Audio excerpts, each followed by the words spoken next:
Hi, welcome to For Flow with Chloe, where we have a winter solstice and sun enters Capricorn themed yoga class for you.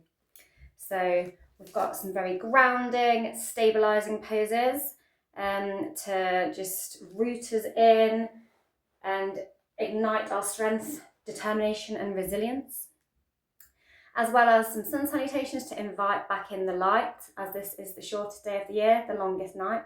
But after this point, the sun returns a little bit at a time. So we want to be there to meet it. We've also got some fire log with a little short meditation to help us invite our intentions on this solstice and how to keep our sort of little fire lit within, our little passion fire lit within, to survive our darkest time of winter. But it's all good because that sun's coming back minute by minute after this point.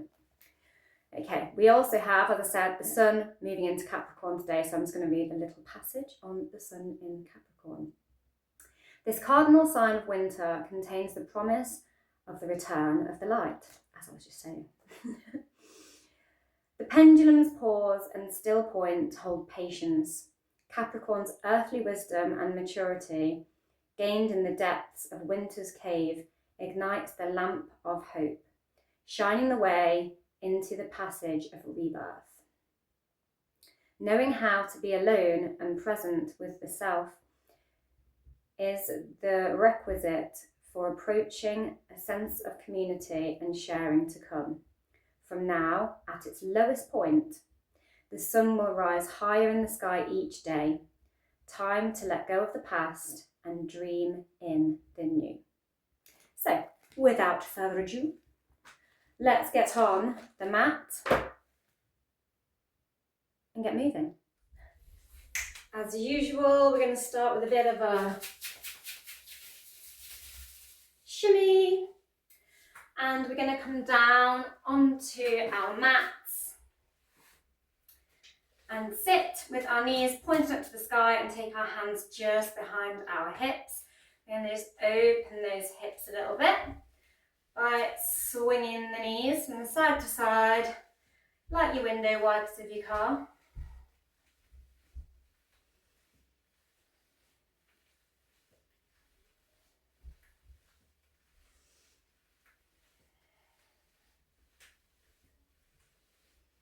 And then leaving one knee up where it is, we're going to see if we can plant the other one on top of it. And just, again, window wipe, but with your foot propped on your knee, making this nice figure four angle with the leg.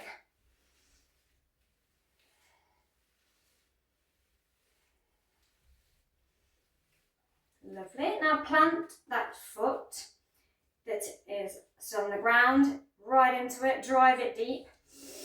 Inhale and push your hips up in your reverse table with one leg.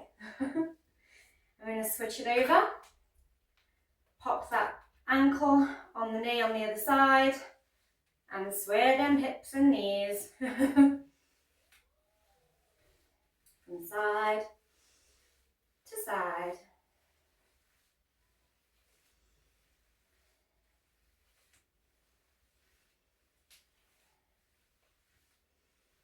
Lovely. And push up. Pushing those hips right up, engaging the glutes, engaging the core, you're pushing through those arms in your one leg reverse table.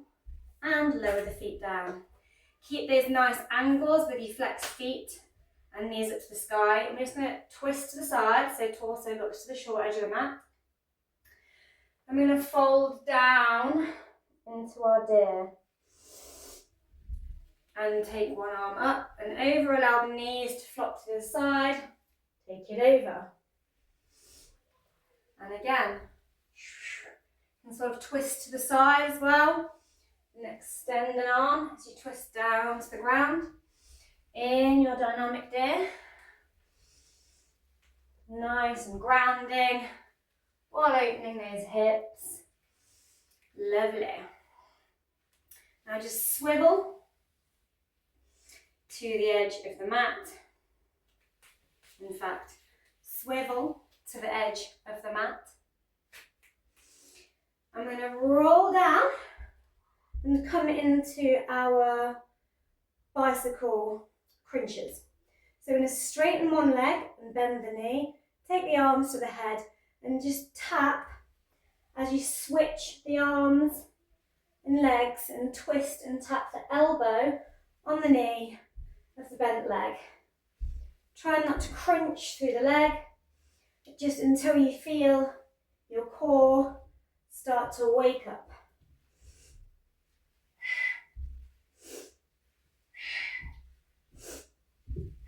Imagine you're cycling up that big hill. Capricorns are very determined signs, represented by the sea goat. So they have the wisdom of the depths of the ocean, but they have the determination of the goat. Bit of hill climbing, never bothered a Capricorn. Lovely. And lower it down. We're just going to roll over onto our stomachs and pull up into a little cobra. Squeeze the glutes, bending those elbows, and then push the hips back over the ankles and rest the head on the mat in your child's pose. Keep those forearms in contact with the mat and then send the chin and chest down towards the mat. Pull that chest through. Inhale, lift up into your cobra. Few more. Take those hips back. Pull the chest through, up into your cobra. Exhale back. Inhale up into your cobra. Exhale, lower the hips. Inhale into your cobra. Exhale into your child's pose. Gorgeous. Now step one foot forward, making sure that knee is stacked over the ankle. Come up and just plant the hands on the knee here and see if you can kick the foot towards the glute, flattening that foot out as you bring it up, just sort of strengthening the back of that hamstring. You can also bring some arms into it and engage some balance here. Just kicking some butt, Capricorn style. The sun has just entered Capricorn. Let's kick some butt. Lovely. Straighten that leg out, pointing the toes to the sky. Feel a little stretch through the hamstring. Then take a hand up to the head and twist to the side. And then we're going to twist it down to that knee. Inhale, open. Exhale, twist.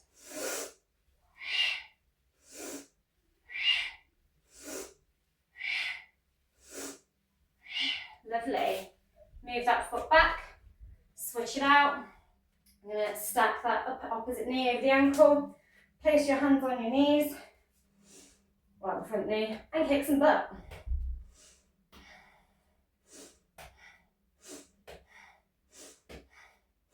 Maybe put some arms into it. Really engaging your core here as well to stabilise your balance. Grounding that front foot into the ground to again stabilise.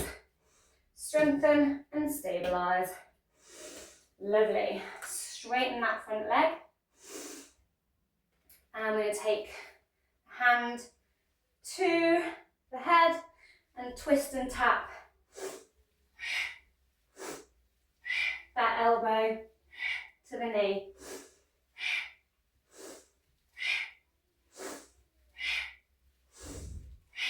Lovely.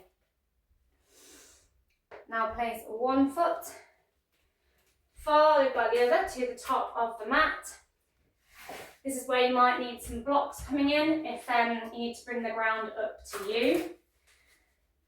But for now, we're just going to grab hold of opposite elbows and start to bend and straighten opposite knees. Just swaying the head, dangling it down, Opening those hamstrings one at a time. Nice flat spine here. Dangling that head. Just awakening those hammies. In your ragdoll. Now you can either grab hold of your blocks, or if you can find the mat with your fingers. I'm just going to come up onto the balls of the feet and squat down. So we're just straightening, bending, flatten the heels, come up onto the tiptoes, flatten the heels, come onto the tiptoes, letting those hips drop, down and up, down and up. In your little squats. Sort of like a little frog hopping along. Lovely.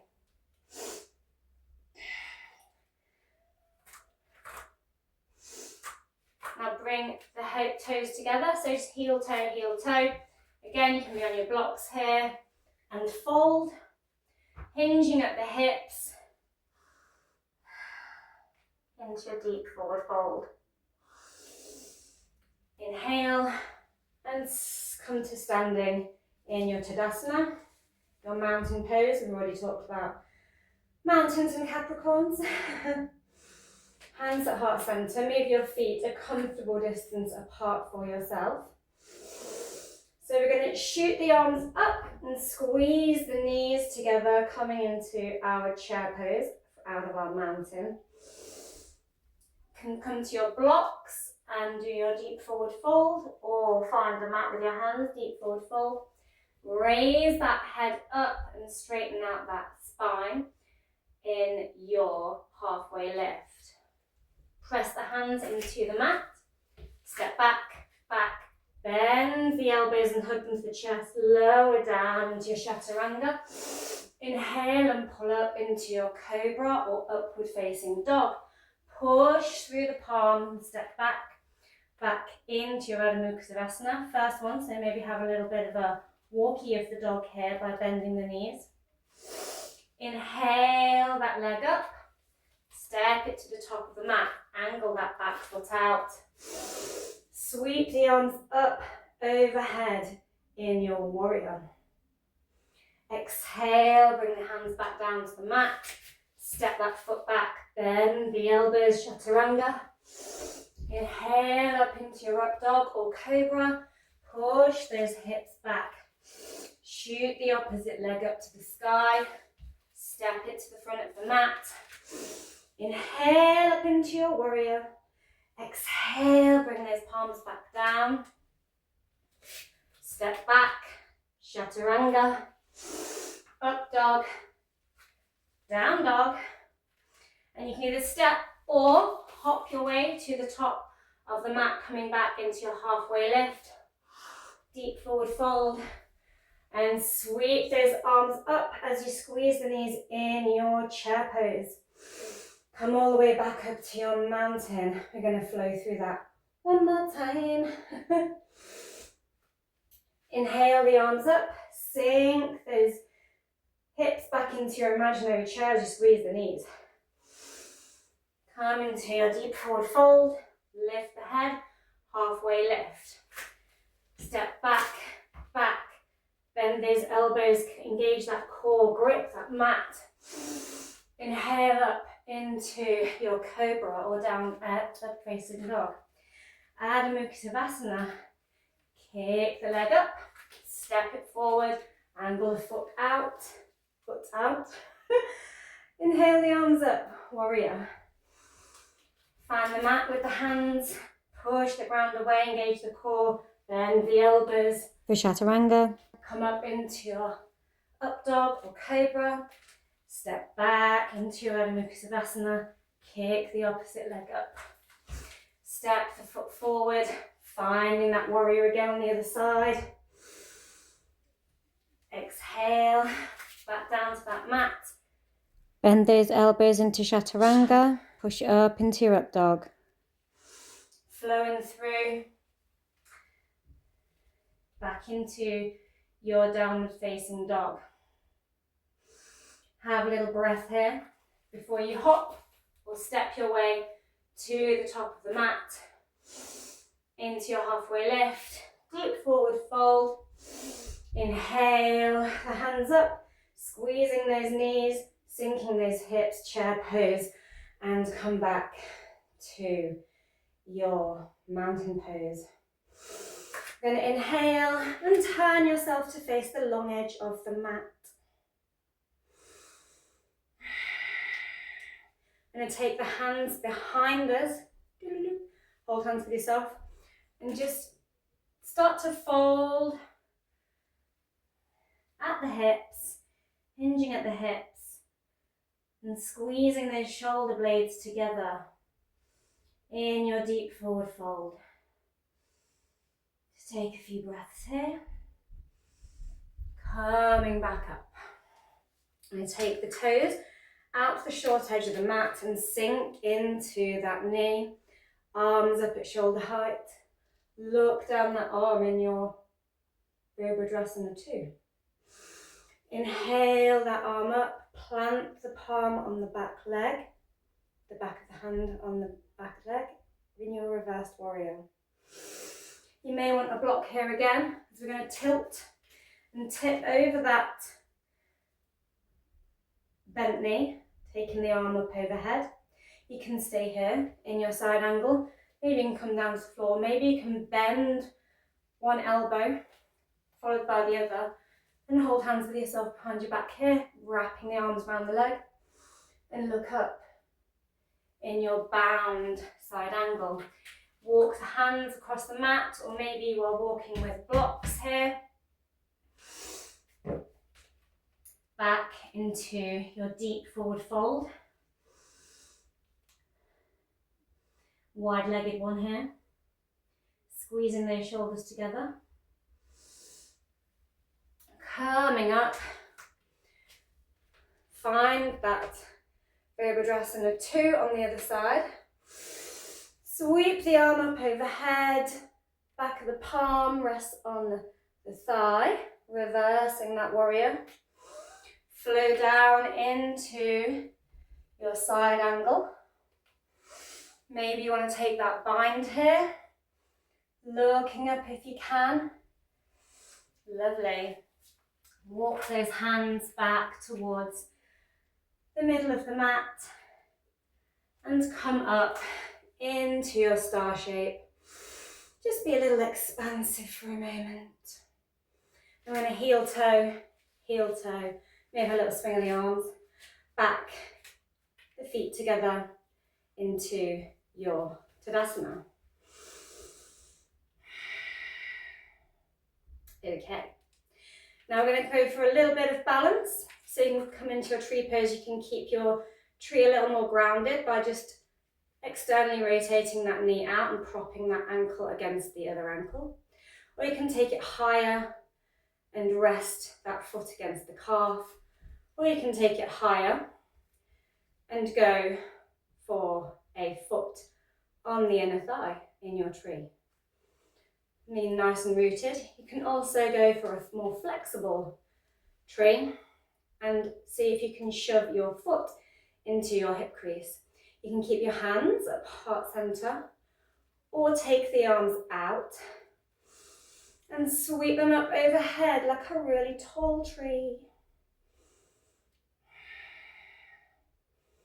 And maybe pull that energy back down to the heart space, nicely rooted in our trees. You can pop the foot down anytime you're feeling a bit wobbly and switch it out, and maybe pick it back up, or you can just slide that knee further down the leg or further up the leg from your tree into your chair pose. So we did that figure 4 shape with our legs in our warm-up. Same shape legs, but we're just going to sink our hips down into our chair pose, one-legged chair. Maybe if you want a bit more, you can tap that elbow on the knee there. Gorgeous. And we're going to come out, maybe have a little ankle roll. Free up those ankles, especially on the one you've been standing on. I'm going to take it through that tree again. You can grow your way up your leg, or you can have a more rooted tree. You can have your hands at heart center, or you can sweep them up overhead. Maybe you're again in your more flexed lotus tree.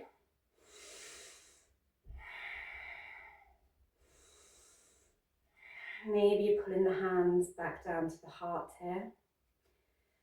And then find your way into your one-legged chair, whether that's picking the foot up from the ground or sliding it up or down the leg. Really engaging your dristy here, grounding through that foot, engaging the leg. And if you're ready, we can twist it to the side and tap the elbow on the knee. The dristy is focusing on one unmoving point, focusing your gaze. When you're ready, take it back down to your mountain and have a little shimmy, have a little ankle wobble, shake it off. Lovely, nice and strong through those legs. I'm going to take those feet back out to the side, and you can either come back into your deep forward fold, your wide-legged one. So your feet are about a leg and a half distance apart. You can do the holding hands with yourself, or you can put your hand on the mat and do some switcherooing of the arms, get some little twists going here. You might be doing this from your blocks, or if you love a bit of headstand, you can come either from through your straddle headstand, like so, up, or you can come into your tripod headstand, so gripping the mat with the fingers. You might want to take this over to the wall, bent elbows, and see if you can get one knee followed by the other on top of your elbows, and then engage the core and push the legs up. So you might want to go over to a door to practice that. I also have a tutorial on headstand for all of this. If you've got this going on, woohoo, maybe take a leg into your tree shape and switch it out. And you can either drop the legs down back into your wide-legged forward fold, or you can slowly take them one down at a time on top of those knees again and place the feet apart on the floor. Wherever you are, we're going to lower the hips down, push the elbows into the knees and push them apart by pushing the hands together. Engage that core in your yogi squat. Maybe you're a bit higher here in your yogi squat, maybe you're a bit lower. Maybe you're finding you've got quite raised heels here, in which case you can pop blocks under the heels here to help support you. When you're ready, we're going to lower those hips down to the ground. I'm just going to window wipe again, how we started off. And you can either straighten out one leg and then find that foot on top of the knee again here and come into your fire log in this way.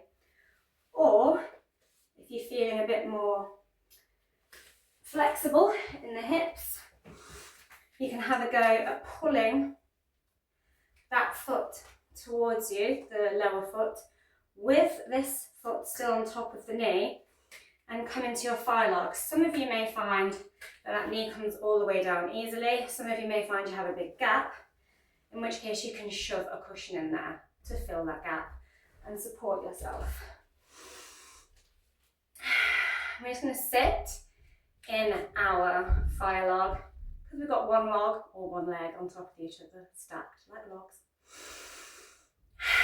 And we are entering our Yule season. Traditionally, people would burn their Yule logs. I think it's for 21 days. maybe it's 12 days, one of those numbers, but it's the 21st and that's when you do it from. And that is what they would do to celebrate Yule. They would keep throwing logs on the fire and keep that fire burning all the way through the Yule period. They would often put little offerings on it. They'd decorate the logs with berries and such things. So just imagine your little fire. How are you going to keep your fire lit? And what little offerings are you going to give? What do you want to invite into your life on this coming new year? After this winter solstice, as I said, the light returns gradually, bit by bit. And with that, maybe your little manifestations that you might be putting on your fire grow with it.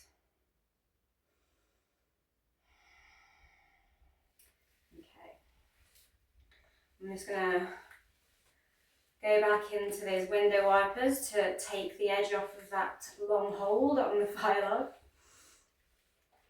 And then we're going to find a fire log on the other side. So you can do your one-legged one, you can be using your cushion, remembering your options. And just put the hands on the knees. You can have your fingers in Gaya Mudra or a heart center, or just resting on the knees. Maybe just relax the eyes, close the eyes down, and do some deep breathing. And imagine your fire. How are you going to keep your fire burning, your passion burning? Keep your passion lit through this darkest night, this darkest season, this shortest day. What do you want to invite in for this coming year? As we've just had the sun move into Capricorn as well, what new goals are you going to set for yourself? What's your intention? Where are you going to invest your determination?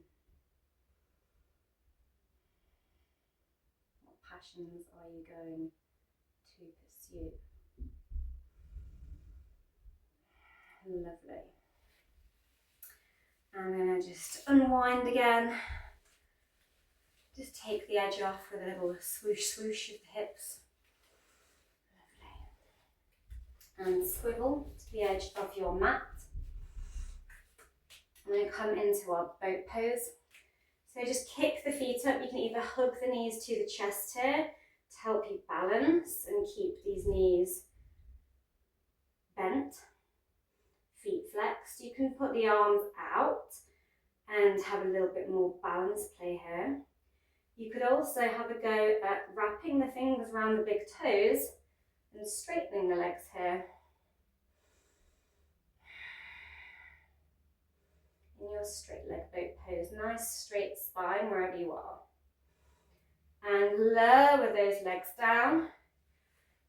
Maybe have a little shuffle through the butt to get comfy again. And we're going to come into our deep forward fold.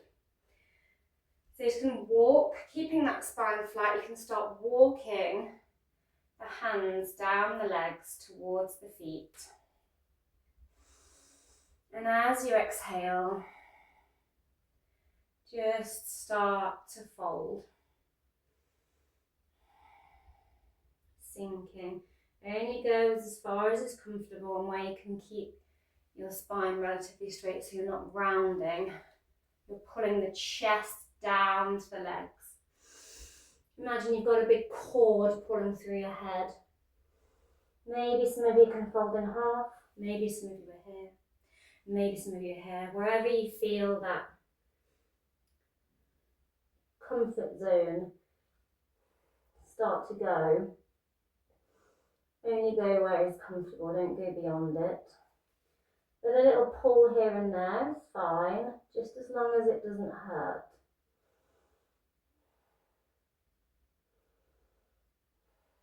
Lovely. I'm going to bend the knees and just roll onto our backs.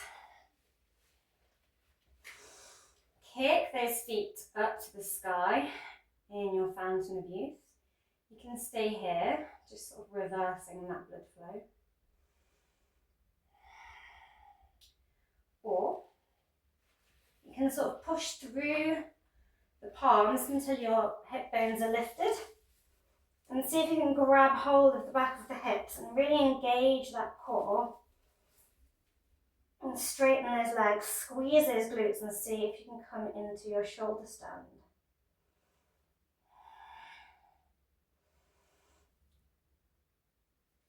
You can then maybe take the legs overhead. You can do this just from lying down, push the hips up, grab them, and then let the feet sink back over the head in your plough.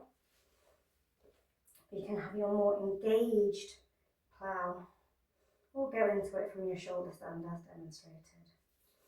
Maybe some of you would like to take that reverse fist clasp and hold hands with yourself and straighten the arms out here as well. Lovely. When you're ready, grab the backs of the hips and roll those legs back down to the ground. Lift them back up momentarily and just cross the knees. You can cross the ankles as well, or just the knees. Take the arms out to the side and let the knees just fall to the side. In your twisted root. Maybe look down the opposite arm.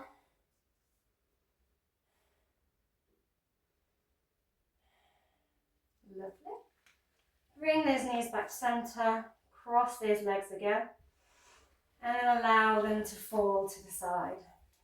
Maybe you want to prop your hand on those legs. Maybe you want to twist and look down the arm.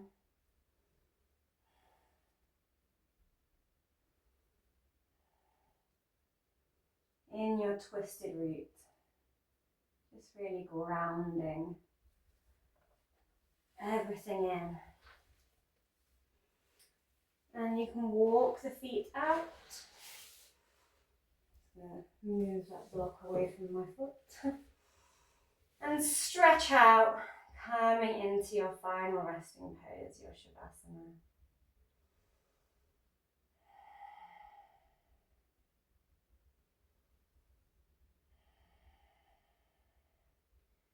And just invite that stillness. Maybe shut down the eyes. Open the palms up to the sky in reciprocity.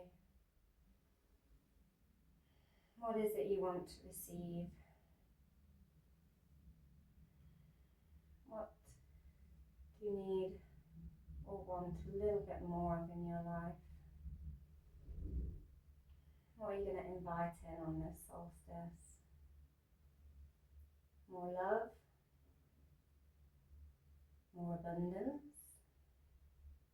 More passion? More energy? What is it? And what is it you're going to let go of? What do you not want to take with you? What maybe can't come with you through to this next year? Sometimes we need to lay down one thing in order to make space for another, so that we can fully pursue our goals.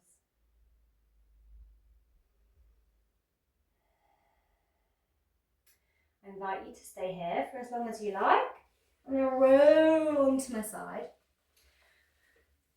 And I'm going to come up to a seat.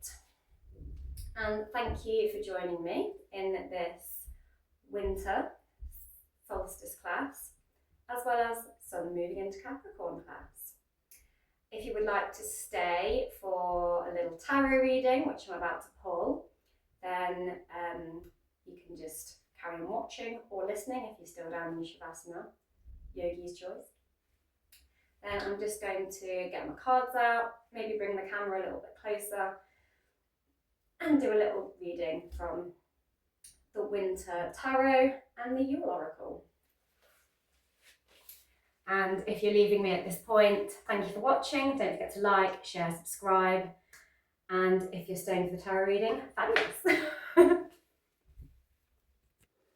Okay, so I've got a nice view of the Christmas tree because it's ever so seasonal, with it being winter, Christmas, Yule.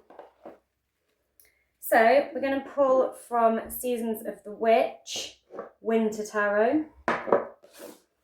Not used this deck much, so let's see what we get on this winter solstice. I'm going to be doing a fire tonight to keep my little Yule blessings burning bright. So we have 3 cards. How funny. We have the Initiate of Winter Wands,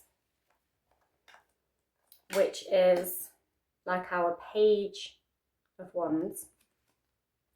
So it's initiating our fire.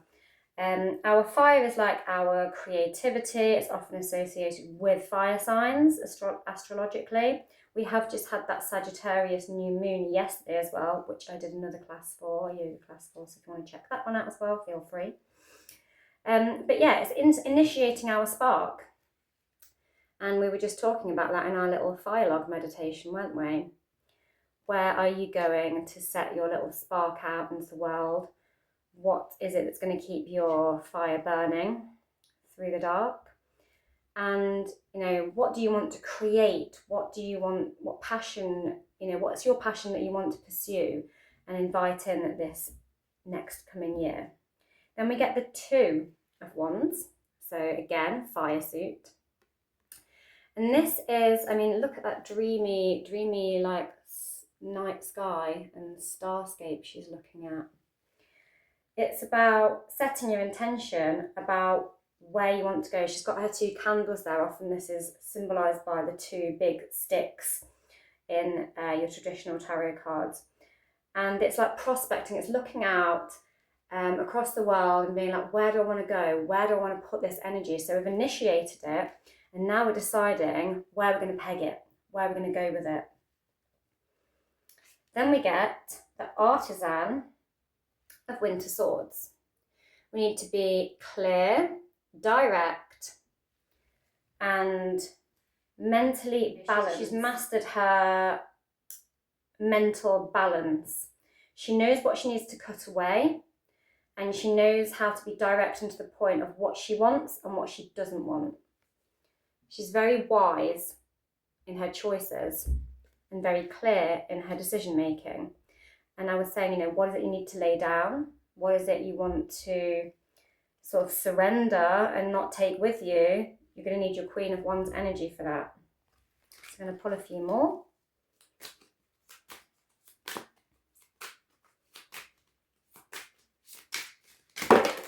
Okay.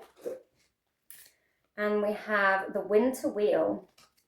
So this is like our Wheel of Fortune. It's fated, and we have this gorgeous water wheel. I love a water wheel. And so it's sort of using, I love how with the water wheel, it's like using your own energy to sort of power your own supply. So there's a consideration, I feel, on this card of like, where are you getting your energy from? And how are you sustaining yourself as well? But the Wheel of Fortune is a very fated card, and it's like things coming in that are meant for you. It's kind of like throwing the chips on the table and letting them fall where they may and seeing what you end up with. It's taking a little bit of a punt on yourself, taking a little bit of a gamble on yourself. And the universe is saying, I'm your lady luck, like I'm backing you. It's supporting you. We also have, though, the 10 of Winter Wands. So it's where have you felt burdened? What burdens do you need to lay down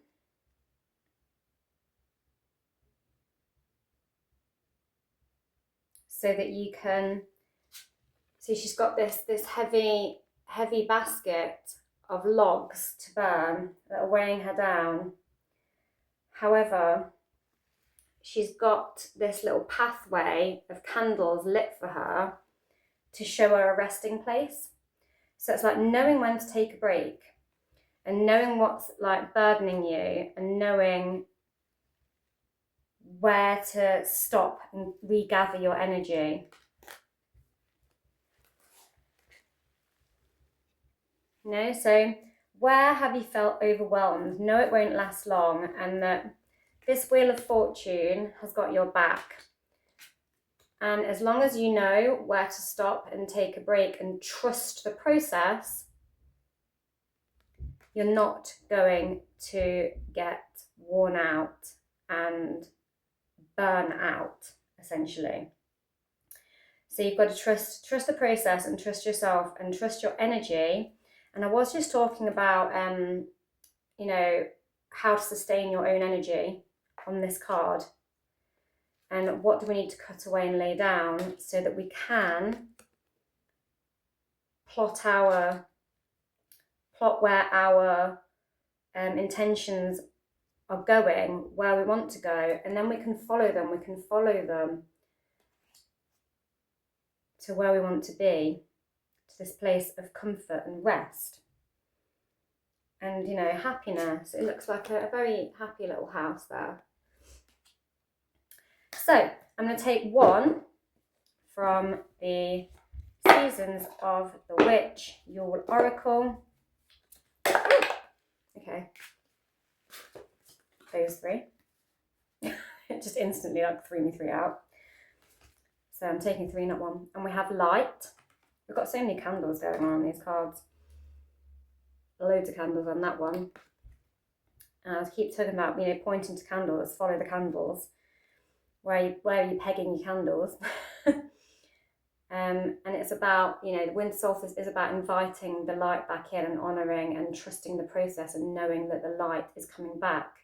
And even though we're on our darkest day, the light is coming back bit by bit after this darkest night, longest night. When we get through this one, we're working our way back to the summer. So inviting that light back in. Hope is but a word casting the unseen. Let there be light where light is but a dream. And I feel like that's very much this Two of Wands card. She's looking out that window, dreaming about where she wants to spread her light, where she wants to put her light, where she wants to invite the light. This lady is realizing where she's overburdened and where she needs to take a break, and following the candles, following the light to the restful place where she can take a break. So there's a lot of that going on. We also have perseverance, very Capricorn word. Stay in thy power, dear child, for thy lonely is never alone. When the world is dreadful upon thine, turn the spirits within thine. So that's about not losing faith in yourself. And I said on this Wheel of Fortune card, you know, the tarot is saying it's got your back. Trust the process because it's your lady luck and it's blessing your where you want to take a punt on yourself. And just like, you know, I was talking about your energy as well. And perseverance often is like knowing how to sustain yourself, even when you're on a hard, burdensome journey with a sack too full of logs, and knowing when to take a break. So lots of Capricorn energy there as well. And then we get Mother Mary. She's the divine winter spirit, blessing us. Into the arms of a mothering embrace swells a wisdom full of grace. In thy bosom, she whispers, sleeps the eye of where she whispers, sleeps the eye of winter. And are we in the eye of winter tonight on the longest night? My God, we are. It's the darkest day, the shortest day, and the longest night. But Mother Mary is blessing you and telling you to nurture yourself, and that she's going to help nurture you and make sure you get your rest and your blessings. And that is the winter solstice reading. Thank you for watching. Don't forget to like, share, subscribe. Thank you to all your new subscribers and all your returning viewers.